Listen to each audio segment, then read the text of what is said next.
Yo, what's going on guys? ASCENT here, and today I want to talk about co-op games. It's the holiday seasons, which means it is the perfect time to sit down and play some co-op games with your homies, with your family, whatever it is a good time to play co-op games. So I thought we'd talk about a list of some of the best co-op games you can and should play. So if you guys do enjoy this, a like would be super appreciated. Let me know in the comments down below if you have any personal favorites. Maybe there were ones we didn't mention in this list. So maybe if you're looking for something to play in the living room, in co-op, in various different permutations, then this list may help you out. So to begin with, It Takes Two, the game that was nominated as Game of the Year. This is co-op at its finest. The entire game is designed to be completed by 2 people. It is really, really good. It has fantastic writing. It's genuinely a funny game. It has interesting puzzle solutions. Of course, the nice sort of split screen nature. It is honestly an absolute delight. It even has a fantastic visual style to it.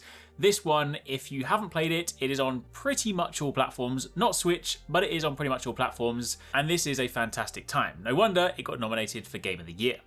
Following on from there, we then have the ASCENT. Of course, this is cyberpunk top-down shenanigans, essentially. Think of it like Diablo and Cyberpunk had a baby. It got great reviews, and if you like looty games with a heavy sort of cyberpunk setting, then this is for you. Again, you can play through this solo if you want to, but you can of course squad up with up to 3 friends to make a party of 4 and roll around and basically just loot, shoot, and have some fun. Plus, visually, it also looks real nice. This is on PC and Xbox. Then you have Overcooked All You Can Eat Edition. Cooking with friends has never been so stressful. Let me tell you, when I played this game with my friends, oh my goodness, I can't handle the responsibility, cutting onions and having to put them in the pot. No, I can't do it. But anyway, you can of course buy a pack of Overcooked 1 and 2 with all the DLC, basically everything. Also available on pretty much all platforms, and this is definitely a hilarious game. It's super fun to play, but it is also kind of guaranteed to make some arguments amongst your family and friends, so maybe play it with caution. You then have Sackboy Adventure up next. This game is awesome. Basically, if Sackboy and Super Mario 3D World had a baby, then this is what you get. So I like Sackboy anyway. He's a cool mascot for PlayStation. Really enjoy the Little Big Planet games, and of course this is a fun alternate spin. It's got really fun levels, amazing co-op, and has levels featuring licensed soundtracks in the same vein as Rayman Legends, which is incidentally another great puzzle platformer that we probably should have added to the list. This is on PlayStation. You then have UNRAVEL 2. UNRAVEL, of course, is a puzzle platform game developed by a Swedish studio, Coldwood Interactive, and it's published by EA. It's a cute game, lots of sort of tilt-shift visuals, interesting puzzle mechanics around swinging and working as a team. Of course, the first game came out. It's all about, using your woolen body to sort of like navigate your way around the world. And of course, this one has co-op. So, again, basically available on all platforms. You then have Moving Out. Think of this like Overcooked, but instead of cooking, you're moving house. The game is kind of nuts. It's a physics-based, chaos-driven game, basically trying to sort of move furniture and all sorts of things in the process of moving house, but the physics kind of nature just makes it hilarious and also challenging at the same time, and it's a lot of fun. You then have A Way Out. This is the same developer as It Takes Two. It's an earlier title in Hazelight's library where you play as a duo trying to escape a prison. It's got twists and turns and some really interesting use of split screen, so it is worth checking out. This one, again, pretty much all platforms apart from Switch. We then have JACKBOX games. JACKBOX games are a hilarious collection of mini games to play with a group of friends. Definitely something that works better with a few drinks. Of course, drink responsibly. And of course, it is a super sociable experience. If you're looking to play something with the family and get involved on Boxing Day, something like that, then this is for you. Of course, following from there, you can't have a co-op holiday list without Mario Kart 8 Deluxe. I know it might not have come out this year, but yo, Mario Kart, you can't go wrong. Racing, Mario, loads of crazy items, guaranteed to make people upset when you hit someone with the blue shell and they just do not like it. But yo, I just want a new Mario Kart game. Nintendo, when are we getting the next one? Because it is about time. Following on from there, we then have Mario Party Superstars.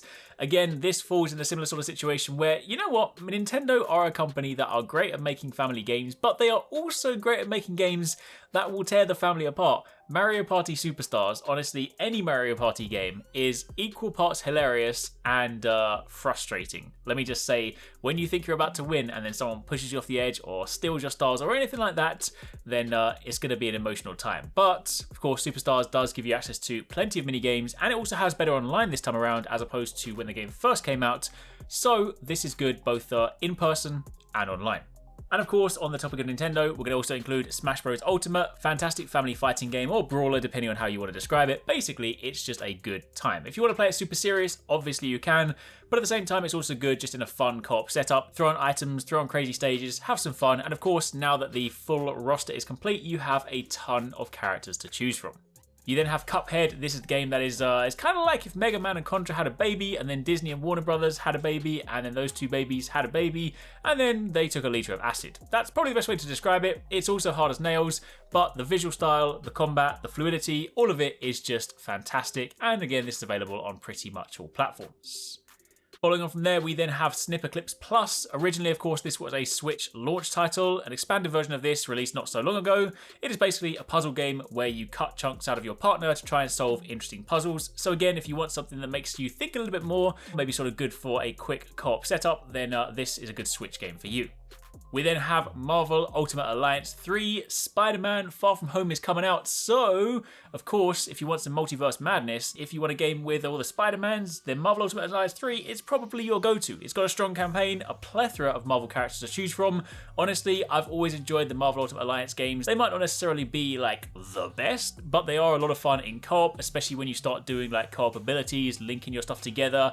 It's just chaos on screen. So if you like Marvel, if you like fun, give it a check out. And then finally, of course, Just Dance. Your boy can't dance. I can't dance to save my life. I'm sorry. I don't know why I'm apologising. But anyway, if you want to work off those festive calories, then maybe Just Dance is for you. It's a dancing game series that essentially is like the dancing stage of the current era. Latest edition, of course, features all the latest hits. I don't really need to say much more about Just Dance, but it could be fun on Christmas Eve. Anyway, that aside, that's a little list of some co-op games you might want to consider checking out during the holiday season. Hope you guys enjoyed this. Let me know if there are any more that you guys think need to be on this list, and do keep it locked for plenty more.